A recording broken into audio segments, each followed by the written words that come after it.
So that is a, wow, that's actually made from a Polaroid negative.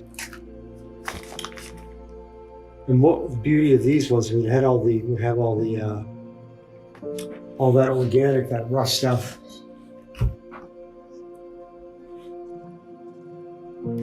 Oh, more about my stuff.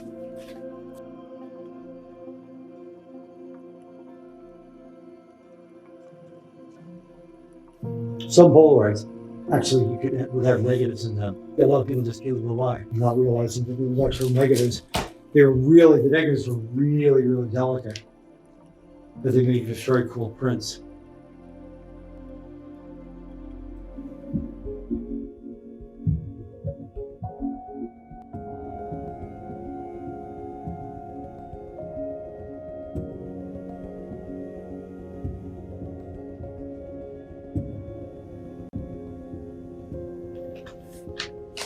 It's a girl that came in to cast for Playboy. I didn't think she was appropriate for Playboy, but loved her look. So we did a little test shoot on her. So she had very interesting. Yeah, she looks really gone to be now.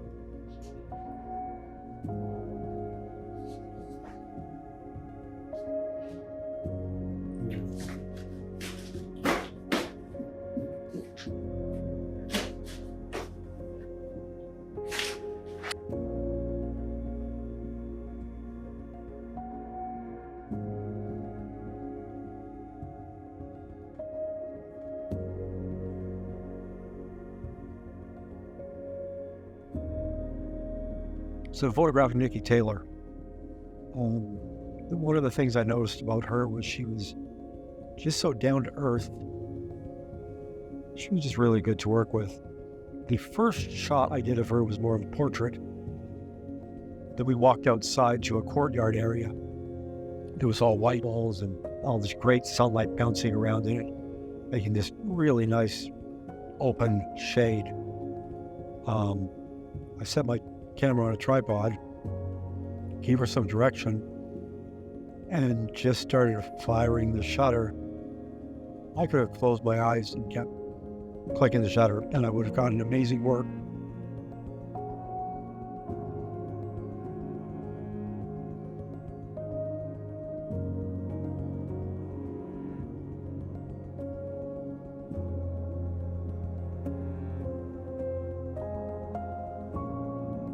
Shooting her was like shooting a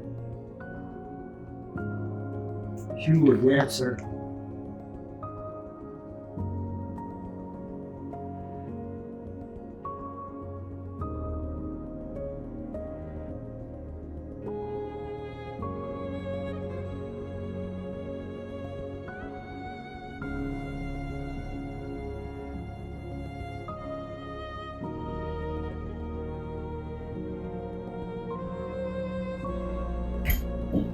So this is an art track I'm looking through my camera. This is a Hasselblad 2¼ square. And this art director is a lady who was responsible kind of for setting a trajectory, giving me some good advice, which followed me.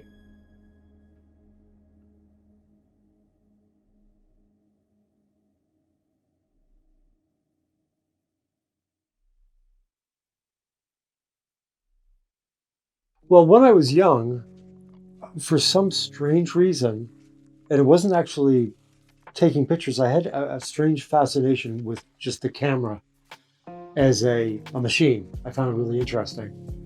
And one Christmas, I think I asked anybody that asked me, I want a camera. So I got a number of cameras that Christmas, but I don't even remember taking pictures with them.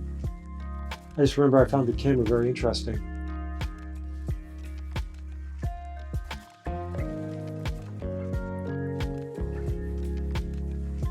Years later, I had a little girlfriend up at the cottage whose father was a hobbyist photographer, and he took me down and introduced me to darkroom printing and processing, I became fascinated with that.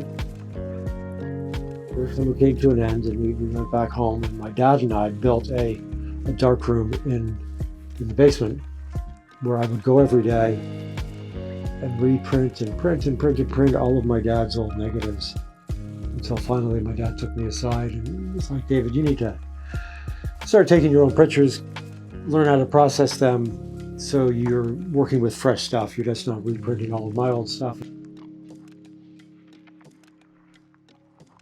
So I took one of my little cameras, probably a little 110 or something, and just started going out and photographing everything just to fill up a roll of film.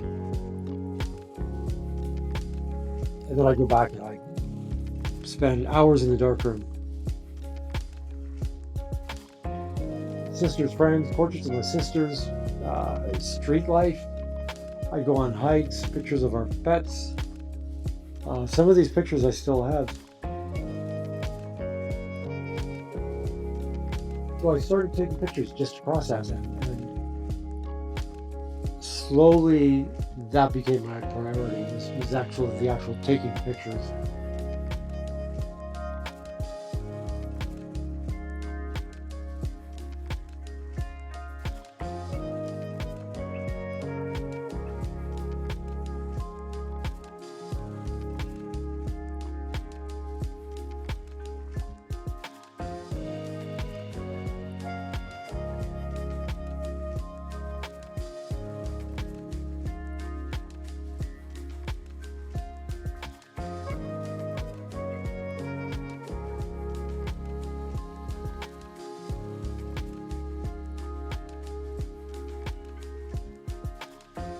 So I began first kind of locally, like within an hour of my place, driving around, and I would go into a church and spend a week, sometimes a couple of days, sometimes a week. I'd go in and shoot everybody. And that would go into a church directory. Gradually, my territory grew, and I started driving farther and farther away. So to save money, I would sleep in my car.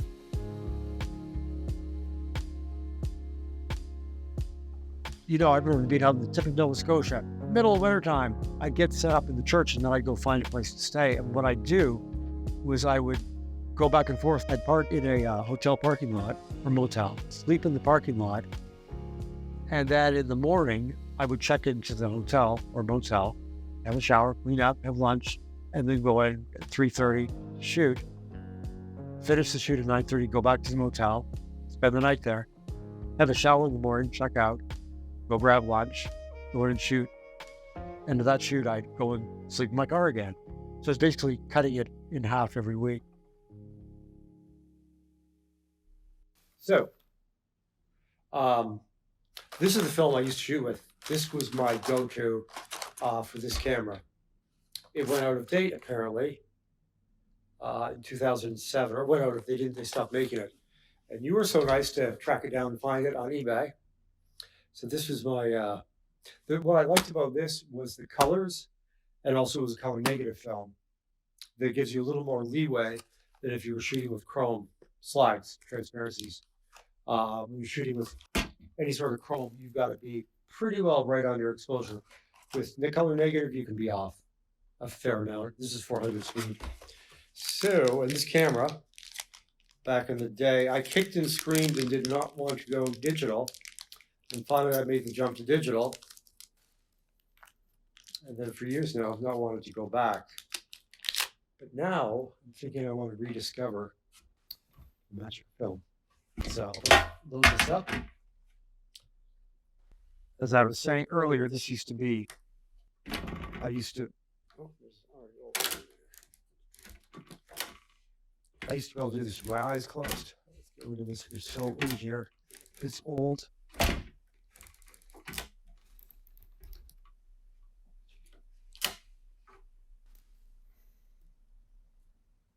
I haven't done this in 15 years.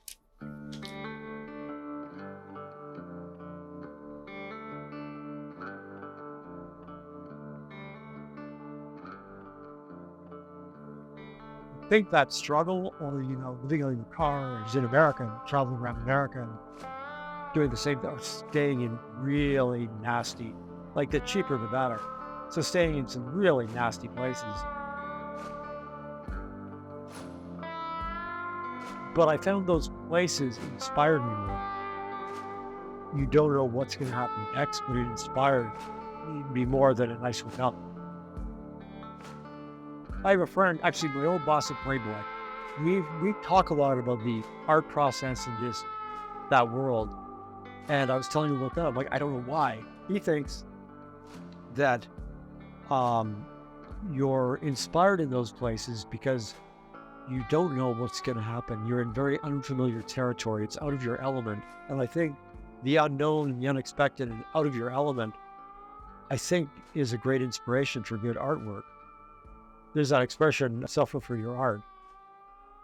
That's not exactly suffering, but I think it goes along that same line is, pulling yourself out of your normal element is inspiration.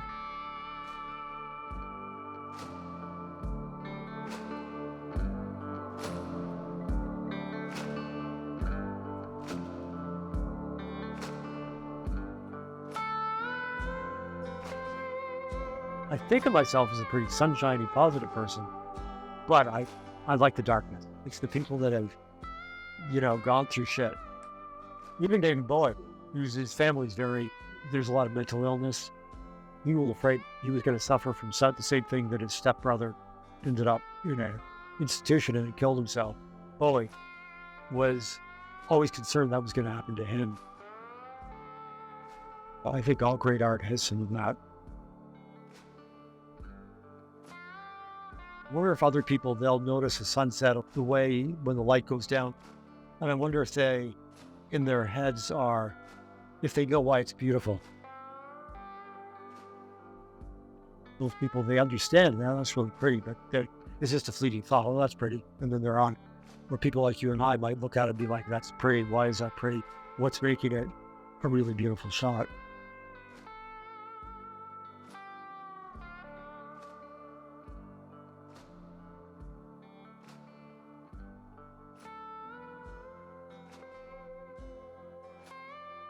I feel like I'm not a technical person at all, but if I go back into my past and actually think about it, I do have a lot of technical knowledge that is kind of now just subconsciously implanted back there, and I've kind of forgotten it, but it comes out when I'm actually taking pictures. I mean, it's great to learn that technical stuff so that you can forget about it.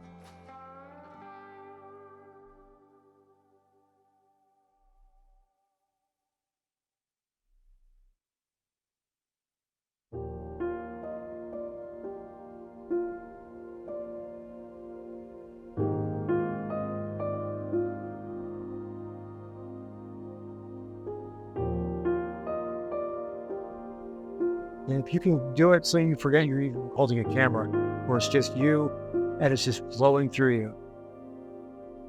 It's just you and the person you're shooting.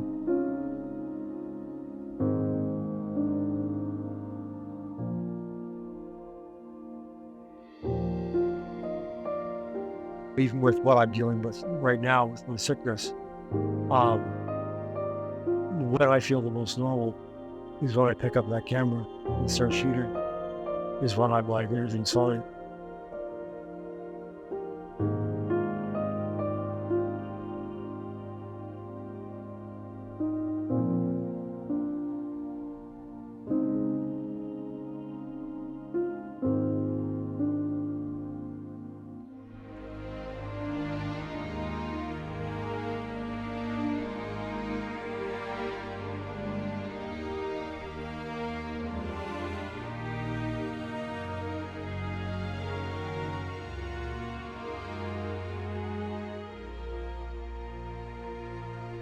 This is a story that my son's like, Dad, you gotta stop telling that story every time someone interviews you. But it's a great story. When Max was born, my son's now 28. When he was born, I documented, black and white, his every movement. One day, we were on a shoot, the art director and Martin Vitti and I. And I was going through the motions, making sure everything was technically good. tripod, Hasselblad. All of a sudden, Mark Vitti goes, "Can we take a break for a second?" I'm like, "Sure." And her and I walked off to the side, and she said, that those pictures of your son that we've all seen, those beautiful pictures, that they're heartfelt, they have so much feeling to them. What is going on in your head? What's the process when you're taking those pictures? And I thought about it for a minute, and I'm like, actually, there is no process. When I'm shooting my son, I'm not thinking technical. There isn't even a camera anymore. It's just, I'm just connecting with my son, kind of collecting memories, collecting moments. And she was like, "You take that way of thinking and shoot them like that." And it wasn't, I didn't just turn and immediately start doing that, but it put a planted a seed in me that, and I was reminded about that over the years. You know, bring some soul to it. When you start thinking all technical, and you get a really technically good photograph, but there's no soul to it.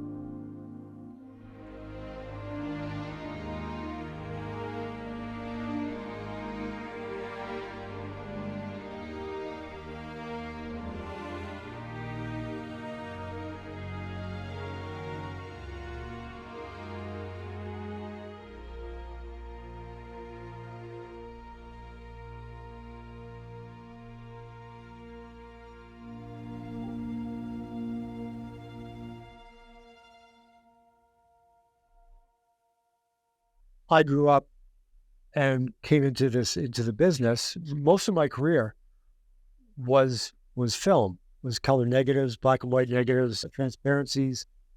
I fought against digital, did not want to do it.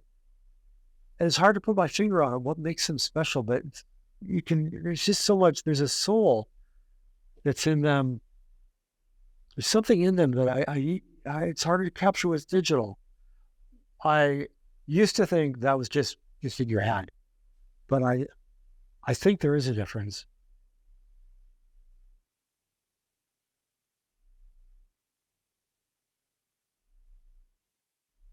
I'm so lucky to have come up at a time that had most of my career with film, but still enough of my career left to go digital, that I bring all of the expertise that I needed to shoot film. But still, I just feel like there's some soul, there's some vibe, there's some depth with film.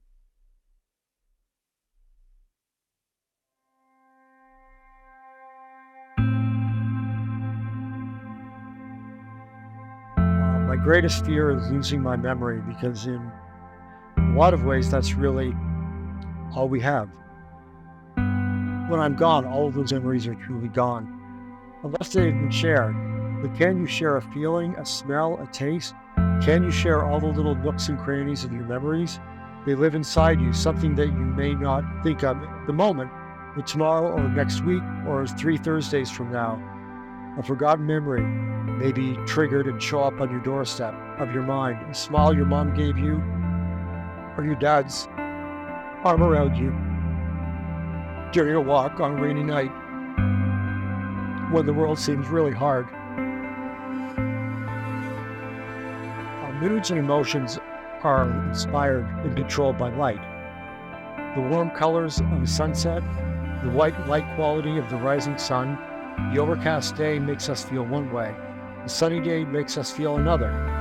It triggers specific emotions in all of us, and they are one of the greatest tools in photography, really, any art form, for that matter, once you learn to use and control it.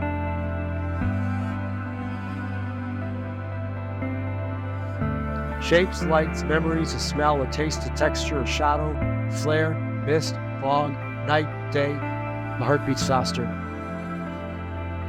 Now take a photo, plan a shoot, pick up the camera, open your eyes, but forget the camera in your hands and create.